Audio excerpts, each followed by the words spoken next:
What's up, folks? I'm Odd, by the way. It's a Pokemon day, and so we are going to be doing a little bit of an experiment, almost. So I got a suggestion a while ago, like Christmas a while ago, under kind of a completely random post. But I thought that this concept would be cool. They wanted to see me do a, like, Fakemon wheel spin, like randomized wheel spin, and I was like, how would that work? I think that maybe the expectation was that I just do a type wheel, which I have here on Wheel of Names. I have a type wheel of all of the Pokemon types, but I also added another little spin to the challenge, and I have a body type wheel, and all of these obviously have the little guys. If you don't know, these are the Pokédex body types that are defined in, like I said, in the Pokédex in the game somewhere. I also made it look like a Pokeball. I had a lot of fun with this one. I definitely played around with the settings a little bit. I don't know if you can do hyperlinks in this, and I hadn't really checked, so they're just links at the moment. And when they pop up, you can click on them, and they will take you to the Bulbapedia assortment of Pokemon listed by body type, by the selected body type here. I guess we could get the types first and then see what it could look like afterward. I think that that would be the best way to go about this. So let's start with the types. And I'm going to spin this twice so that we can get either a duo type or if I get a double, because I won't like delete any of these, then I'll just make it a monotype. And that's the way that I'm going to go about that. And so we can get some interesting typings for our Pokemon. So let's just get in and spin this wheel and see what our first selection is. Whoop. Dragon. Dragon. Dragon. Haha. Okay. So that is our first typing for our first Pokemon, and I'll probably do 3. That might be a mistake, but I'll try and just do one form for each of them. So, like, even if it is like a multi-step, I'll just do the first or the last step. Does that make sense? Alright. And for our second type for this first Pokemon. Grass? A dragon grass. And what is your body type? A boop. This one's a little trippy with with only the 2 colors. A fish? So this is the Pokemon with Finn's body type. And yeah, you'd see the other one. So this is like all the examples that they have here. So yeah, I think this is just like a simplified body with fins and no particular extra body parts, I think. Okay. So a dragon grass Pokemon with fins. Now, these are all usually water types. So I'm gonna have to figure that out. But okay, that's why we're here. Alright, our next selection. A boop. First type. Steel type. Okay. And our secondary type is ice? Dragon? Ice. Ice. Okay. Steel, ice. And then what is your body type, friend? Wings? 1 pair of wings? Oh. Yeah. Pokemon with 1 pair of wings. So that is interesting. Again, kind of a situation where it's usually limited to a type. In this case, the flying type. But again, we shall figure it out. Maybe with this, I should like make it so that I just do the 1 type. So I should just do the 1 type and then do the body type, but I'll do it this way to start. I set this out for myself. We're gonna do it. Alright, and our final selection, Psychic, Ice, Psychic, Ice, Psychic, Psychic. Eked it out at the end there. And secondary typing, also just barely eking it out at Ghost. Okay. Are there Psychic Ghosts? But okay, Psychic Ghost Pokemon, I'm sure that is a thing. And we will figure out your body type. Multiple wings? Or fish again? Multiple wings! Okay, so we get a different body type. 3 different body types, which is fun. So Pokemon with more than one pair of wings, we usually get our bug-type Pokemon in this area. So again, not very likely for our typing. Did I finish what I was going to say, like, coherently when I said maybe I should make it so that, like, I just roll one type and that the secondary typing is determined by the body type? Because that usually seems to be the case. But I mean, like, I guess Charizard is still a flying type, isn't it? I was gonna say Charizard looks like a dragon, but it's not a dragon. Like, there are Pokemon like that. There are Pokemon with useless wings and other things, or that they can learn flying moves like fly, but they don't necessarily have the flying type. So, that's definitely a possibility.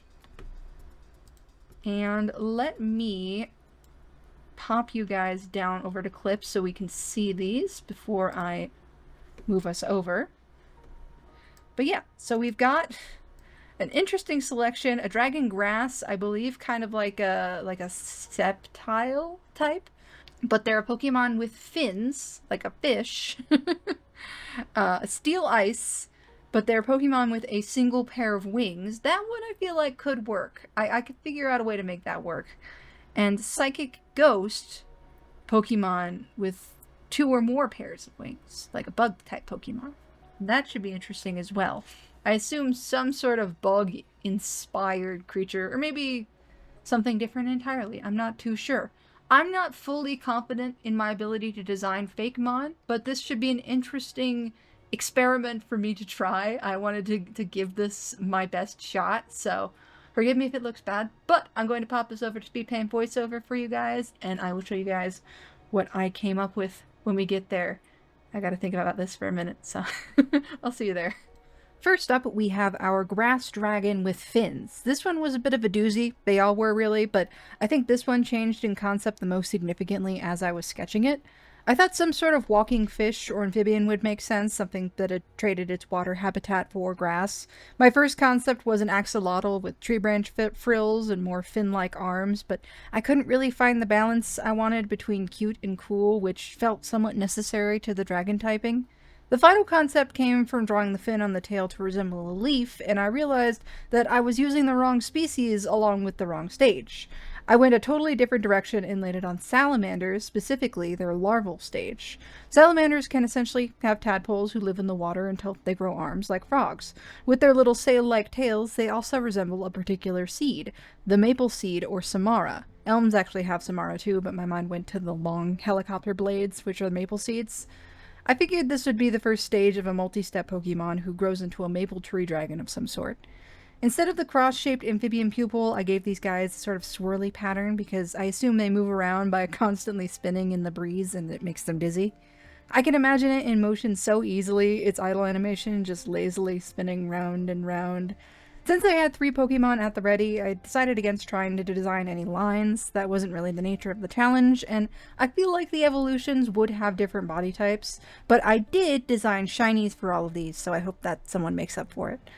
This one was relatively simple. I made the eyes blue and changed the tones of the body to a different green and orange as opposed to the green and pink of the original. While recording, I thought I had settled on the name Samarander, a portmanteau of the 2 inspirations, but later I switched it around a bit and made the name Salamara, which is a bit easier to say and isn't stepping on Charmander's toes. I could imagine this Pokemon having an ability that prevents it from being confused because it's constantly dizzy anyway. Salamara likely lived in water at one point, but have since developed to live on land. Young Salamara may hang on to their parents with their tiny fins, but when they're ready to set out on their own, they usually leave in pairs, hanging on to each other for dear life as they spin in the wind. Their sail-like tails allow them to hover, but only while spinning, which causes them to be constantly dizzy. However, adapting their coordination to this means it's nearly impossible to disorient them any other way. Because of their tendency to fly together, they're heavily associated with twins and used as a symbol of bounty. 2 of everything.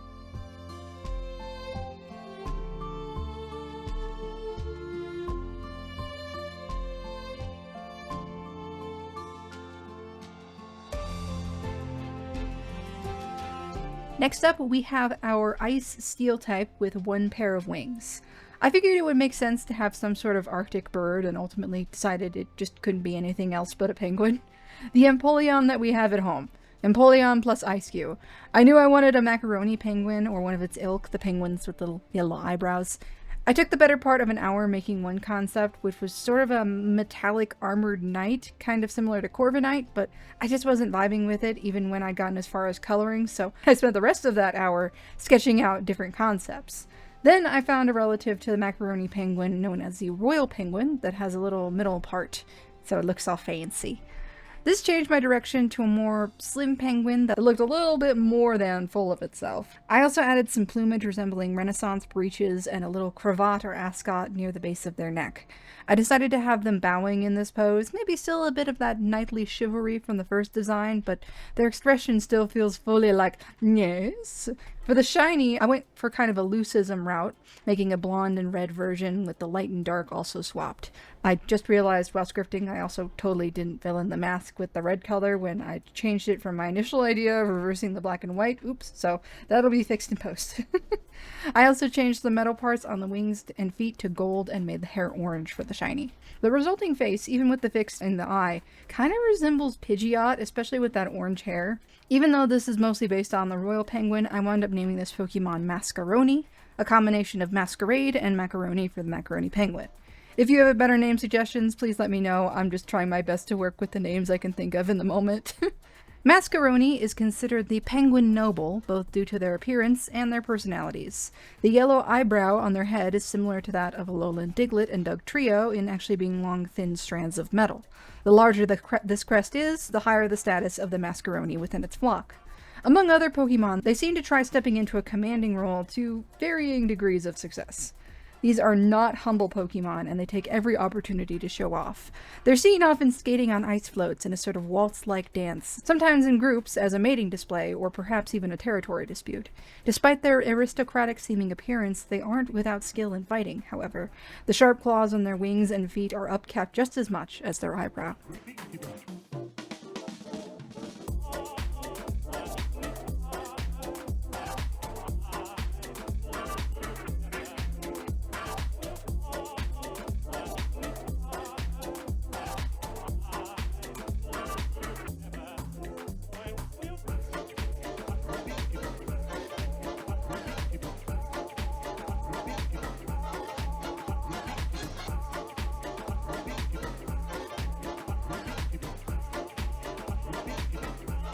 And finally, we have our Psychic Ghost type with the multiple sets of wings. I briefly considered some sort of bat similar to Crobat, which is actually in this category, but Lunala is literally the same type set, and I also just couldn't find a bat that hadn't been used that I liked. Then I thought, moths. Specifically, the Death Face moth. This was probably the fastest I designed any of these with no other sketches, it just seemed to come naturally. I wanted a little ghostly sprite that resembled the moth to be hiding behind this false face, which also looks like a cartoony angry skull with clawed hands sticking out, surrounded by the patterns of the wings to be disoriented. Because this is a psychic type, I could imagine the pattern just sort of shifting and pulsating. I went for a very blacklight sort of look with the coloring, but I made the colors of the shiny closer to that of the real-life moth, which is brown with a white skull and yellow markings. Though this is the back of the moth in real life, I could imagine the Pokemon is actually facing forward and peeking out from behind the mask, kind of holding it in front of themselves. I landed on the name Mascabre, a portmanteau between mask and macabre. I briefly considered Mothcob, but I figured evoking moth would be A, silly, and B, more so imply a bug typing that it doesn't have. It can probably learn the moves though. Maybe it has a special ability that makes it neutral or immune to bug moves, despite its psychic typing. Mascabre often hide in dark, abandoned places or only come out at night. They're often mistaken for specters or other ghost Pokemon in a rage, and that is fully their intention. In the dark, they use their antennae to amplify their psychic energy and change their bioluminescent bodies to alter the appearance of reality. They aren't malevolent, though, just extremely shy and attempting to ward off predators and other things it's afraid of. It isn't afraid of scary things, but instead normal, mundane, or cute things.